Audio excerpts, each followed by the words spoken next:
Hello, everyone. I am Tina Kramer, and I am here with my dear friend, Kelley Phipps. We have decided to put a podcast together talking about learning differences. Now, you may be familiar with learning disabilities, but Kelley and I have done a tremendous amount of work in this field, and we now reference learning differences. And as you learn more about us, we will explain more as to why we have changed to those terms. So, Kelley, tell me a little bit about yourself. Tell me about your business, your family, and what you do. And then I will jump in and do the same here in just a bit. I'm really excited for us to be doing this. So I am Kelley Phipps and I live in Fruitland, Idaho. Idaho is a rural area, right? And like many rural families, we have a large family. We have 8 children. And I am a teacher by trade, but really I'm a people person by heart. And I am here, I think, mainly, I think, to serve people, right? I mean, I hope that doesn't sound too strange, a little colloquial, but I have a big family and lots of learning issues. I have been a special ed teacher and had lots of opportunities to work with students from lots of different backgrounds, including my own, because we homeschool, and just found that there are just a lot of learning differences, right? No one likes the idea of a learning disability. None of us are disabled in learning. We all can learn. We just learn differently. And so, so in the last, scary 30 years of experience, right? And kind of put it together in a way that can help and support people. But that's a really basic of my background. But I'm just a person that has had a lot of experiences and loves the opportunity to share with other people, because we all have experiences and we have can learn from each other.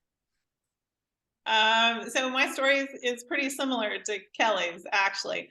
My name is Tina Kramer. I am the creator of Simple Learning. My background is in education. I was an elementary school teacher and traveled and lived abroad. This is something Kelley and I both have in common. However, we were in different countries. Right now, I'm located in Phoenix, Arizona, and I'm an empty nester, which is a very strange feeling to me. However, I do have 2 grown children.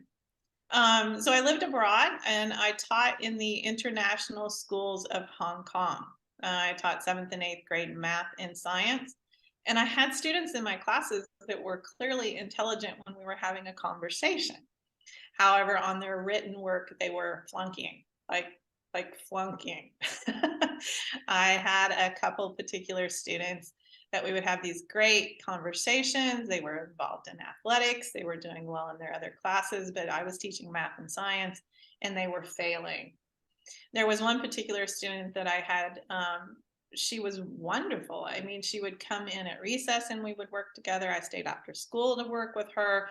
But simple things, just like multiplication tables. She might be able to get, I don't know, 5 or 6. And then by the next morning, she would come in and she had forgotten all of that. I knew with my traditional education, I was not creating success for these students. However, the school counselor came in and they said, Tina, these kids don't seem to quite have the challenges in your classroom that they do in the other classes. What are you doing? And at that point in time of my career, I had no idea what I was doing. I was just being me. I was just teaching. However, this caused me to start to do research to be able to find answers. And I started looking in very non-traditional areas because I was the person that went back to school for special education to get my master's degree, and I started arguing with my professors. I was like, that didn't work. I don't want to pay you money for you to teach me things that don't work. And that's kind of how Kelley and I found each other. We were both on that path of searching, trying to find answers that were very much out of the box.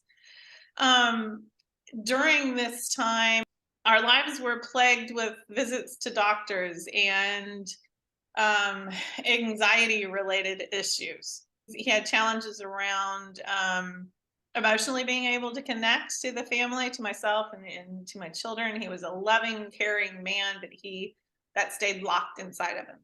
He was not able to get that out. And he was a workaholic, amazing, quite gifted at his work. One of the challenges then on a personal level, when I would go into, because I was marriage counselors and doctors and you name it, we tried it. I would go in and what I would describe as they looked at his career and all the success he was having in his career, it didn't make sense. It didn't jive. So my professional career as a teacher, my personal life crossed each other. And then I became even more passionate about figuring out and finding answers. So Kelley and I are going to unravel this journey, because we were talking about what, Kelley, that was back in 2008, maybe? 2000, I think our journey, I mean, we finally crossed about 2010, but it's funny, as I listen to you, Tina, you're so eloquent. And sometimes I feel like, oh, I'm not eloquent at all. I'm just kind of bubbly, weird me. But I love, no joke. I'm not kidding. Okay. Because I love how you present so clearly where you're at and the path that you have taken, right? I mean, we're now almost 2023, right? So your journey up until the 2008-9 realm, right? And mine are interesting that they really are very similar, right? Very similar. And in the end, what ends up happening is that we've been gifted with personalities and information that we in turn want to impart to other people. Absolutely. Right. And the best way we can do that is by simply being ourselves. I have my master's because nobody would listen to me unless I had letters after my name. Yeah. And I was so frustrated and tired of that. So I found the easiest master's I could get for me personally at the time. Not to say it wasn't challenging, because it was, but my master's is in literacy. And I did it online at a time that online was not necessarily the best, not the best, but it wasn't what it is today. I couldn't take the time to go become a reading specialist because you had to do practicum time. So I wrote a thesis, and my thesis is on special education in the virtual world, because that's what I knew. And they loved it. They accepted it, and I was excited to do it. But I just think it's wild to think that we bring all this information, right? And we need to pat ourselves on the back. Plus, I would think anyone that's listening to us should also feel the same way, that we all have information that we have acquired, knowledge that we have acquired through our observation, through our hands-on experience, or because we've been the recipients of things. And that's real knowledge. And it's tied into our life experience. And therefore it's valid. And it should be equated with something, and we shouldn't have to worry about degrees after our name for someone to listen to us. We should, for the fact that we're worthy of being listened to. I agree with you 100%. Now, Kelley, I'm going to jump back just a little bit, because I was living abroad and you were living abroad at the same time. Now, where were you? And I forget how many different homes you with your 8 children. Gosh. Tell a little bit about that journey. Okay, because people are going to relate to, you have children with learning differences and you were moving them. Right. We were. So the thing is that we are a unique situation. I'm a teacher by trade. My husband is an engineer, and circumstances be what they are, that to support our family in the 2000s, it was easier to do so, better income if you could be away from Idaho. Imagine that. So we did travel, and we lived in Qatar. So that's the way I equate it for anybody that's not familiar with geography. If you think about the thumb of the Middle East and the Arabian Peninsula, Qatar is the thumb of the hand. This is Saudi Arabia, and here's Qatar. So we lived in Qatar, and then we also, back in 2008, we lived in Egypt. And so I had the opportunity to have all of my children in both places. But we were in Egypt for 3 years, and we did homeschool. And we used the virtual schools as much as we could, which was very helpful for us. But the reason we did that was because as a teacher, I knew that one of the risk factors for children is moving around. If you move from school to school, that's not good. It's not good for your kids. They need stability. And so we tried to provide stability by the fact that I was homeschooling and our curriculum stayed the same, even though we were moving. But because of circumstance, literally when we were in Egypt, we lived in 5 different houses in 3 years. Picked Wow. our family up and physically moved. And that's, oh my gosh. And I was telling Tina that my husband and I have been married now for 34 years. And the longest we've ever had one home is the one we're in now. We have been there since we came back from Egypt in 2010. So that's a pretty long time. But we've moved, I think, 28 times our Oh, home, wow. physical home, because of circumstance, right? One job ends, you move to another.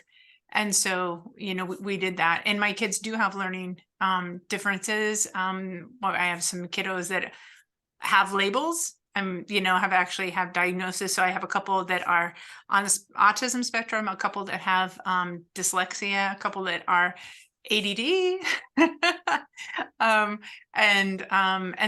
then the other ones that kind of just fit in there, but we didn't need any type of diagnoses, right? And so you just know that they learn differently. They don't learn like the classroom, the typical way that I would teach in a classroom. So I never had to teach that way for my own kids. It's not like they've never been in a regular school, because we have used pretty much every setting that was available to us when it was appropriate. That's the other thing. I think that you do things for a season for as long as it's mutually beneficial, right? And Yeah. if it's not mutually beneficial, then you find a better setting for that child or group. I'm just really, really thankful. So like you had said, Tina, back in you and I came into the same world when we encountered the understanding that people learn differently. There's not one size fits all. And so the way I kind of explain it is that there's 2 different ways of thinking. That when we're born, we all think in pictures. We have no real language. We think in pictures. We take in the environment, and our world is 3-dimensional. And it's the things within our eyesight. We're not aware of anything else. Anything we've somehow encountered through our senses. And so that's our world, right? And somewhere in our 1st or 2nd year in life, as we develop language, just like we tend to prefer either being left-handed or right-handed, our brain prefers to think in pictures or starts to enjoy words, becomes more verbal. So then we have verbal processors, word thinkers, and non-verbal processors, picture thinkers. And some people are really verbal thinkers, and some people are really picture thinkers, and some people can do both, right? And so when you think about a group of 100 people, at least 50%, I'm going to guess, are going to be word thinkers. About 25 to 30% are going to be picture thinkers, and about 20% can do both. And the cool thing is, I only know what I know. I can only speak from my own perception. And so until I was about 40 years old, I didn't know you could think in 2 ways. I didn't. I don't know, maybe I was a little younger. I'm trying to think, but it was close to 40. I didn't realize that. I thought, my experience is everyone's experience. And then I found out, whoa, nope. There's a reason you're struggling to read. Right? There's a reason I think really fast. Yeah. There's a reason, right? That things Absolutely. don't mesh. And it's because I'm a predominant picture thinker. I'm a very fast picture thinker, but my children are all very much visual 3D thinkers. And school is set up for 2D thinkers. It's set up for word thinkers. Absolutely. Wow. Yeah. So when we talk about a learning difference, we're talking about the fact individuals that learn differently than the way that they are taught in the traditional school system. Mhm. I think I remember some statistics long ago when I was still in college. They said they prepared us to teach approximately 70% of the population, and Mhm. 30% of the population wouldn't fit in the box. I remember asking my college professor, well, what's 30% supposed to do? And he kind of said, we don't really know. They'll figure it out. Mhm. There is information out there and statistics that support the fact that we're seeing an increase in that 30%. And then the other thing that we know, if we have an individual that has a learning difference, let's say that they have a label of ADHD, about 40% of that group will also have a second learning difference. So they may have dyslexia along with that. Now, we also talk about, okay, so the individuals that get the formal diagnosis, and I love, I believe it's Dr. Tony Atwood. He specialized in Asperger's when we were still saying Asperger's. Now that DSW-5 has us now referring to that as high functioning autism. But he would explain it this way. Imagine a puzzle. Okay. In order to get a formal diagnosis, you need 80% of those puzzle pieces. But then he started to ask the questions about, well, what about the people that have 50% of the puzzle pieces or 25 of the percent of the puzzle pieces? And oh, by the way, if you're a member of the human race, you're going to have 10 or 15 of those puzzle pieces. Kelley and I both have our own practices. We do a little bit of a different, we do similar work, but we specialize a little bit differently. For me, I tend to be meeting now people that are dealing with anxiety and depression. They come to me. So they don't have that formal diagnosis related to, usually we're talking about dyslexia, ADD, ADHD, and then the autism spectrum. So I am dealing with the people that might have the 40% or the 50% of the puzzle pieces, and life is challenging for them. They have problems associated with focus, staying on task, productivity. I'm meeting the adults that would never guess that they even have a learning difference. They come to me, and these are not my words, but they will come to me using words like stupid, lazy. They're the job hoppers. They're the relationship hoppers. They do deal with the anxiety and depression, and they have these labels that are associated with self-esteem issues. And I tend to be one of the first people in their lives that starts to say, I think you have a learning difference. Let's work on focus here. Let's work on some basic key concepts, and we're going to create a very different life for you. The other thing that I get, Kelley, and I bet you meet these people as well, they don't know the difference between left and right. And it is so embarrassing to meet an adult that has lived their whole life, not embarrassing for me, embarrassing for them when they'll finally admit, I can't tell the difference between left and right. And Kelley and I actually understand why that happens, and we can help somebody Mhm. be able to change that. Kelley, you want to talk a little bit about your practice? Because yours is a little bit, I you specialize a little differently than It I do. is. It is a little different, but that story though, I have to before let me just tell you really quick that whole thing about left and right, right? Um, that individuals can be highly successful, and just have these little idiosyncrasies, right? I'm one who could not tell my left from my right. My husband used to laugh and he'd say to me, "Is it your right or or is it my right?" Or when I was in high school, I shot at the wrong basket and kept doing it because the crowd was cheering. They were like telling me no. I scored for the other team because I shot 3 times and made it finally. Right? I threw the discus into the into the crowd. And yet I made it into the state. Who knows how in the hay. But in the end, what ended up happening for me is I learned how to be focused. I learned how to be focused, how to be present. And when I did that, these things started taking care of themselves because we want to be centered, right? We want to be centered. So I too have a practice. Like Tina said, I have a practice, and my practice is called Centerpoint Learning Solutions.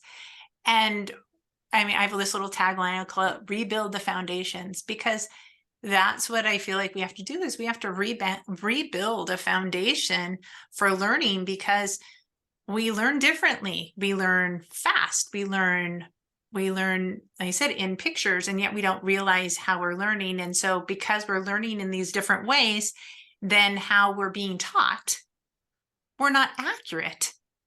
And if you're not accurate, it doesn't matter how far off you are. Off is off, right? You did something wrong. So, so for me, I have focused on the academic side of things. I'm a teacher, and I find great joy in helping that kiddo or young adult or on their way to senior. I hate to say it like that because I feel like I'm going there myself. Right? But helping them to realize that, hello, I can read. Right? I can read. This is not something withheld from me because I'm somehow lacking. But my practice does focus on dyslexia, on that kiddo that has ADHD. Again, does not have to be diagnosed. It's simply, I'm not doing as well as I should be doing. I'm also an educational consultant. So because of my special ed background and my background in administration in schools, I'm able to go and help a family to advocate for their child and to help them to be able to know how to make those connections and be able to do that. I'm also work with kiddos that are on the autism spectrum, and again, doesn't need a diagnosis, but anything that's holding them back from being who they were meant to be, we're able to help that.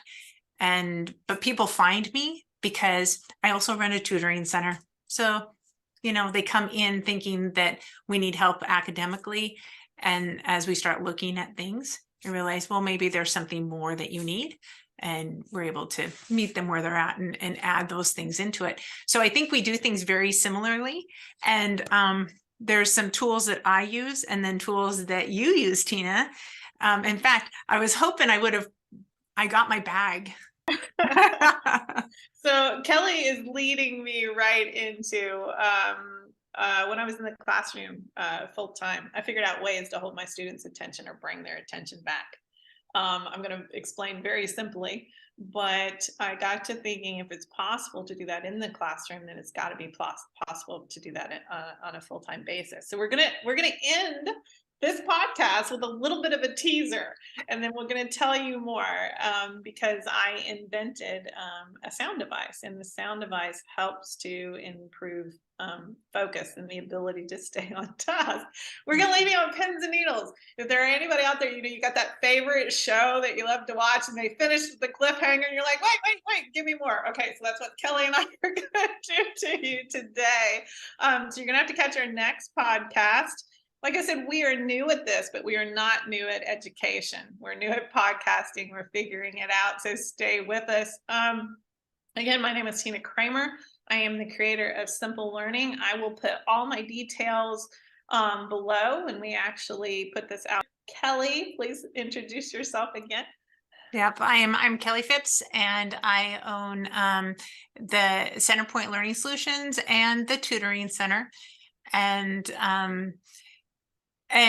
just have to share with you before we completely close this up, this has been coming for years. And I'm thank goodness for a mechanism that's out there that we can share with many people, right? The things that people ask us about all the time. So I too am a little cliffhanger out there that there's a lot to be said, a lot of questions to be answered, and I'm excited to have the opportunity to do that. So we hope that you decide to come back and see us. Thank you so much, Kelley. I love we're doing this together. Me too.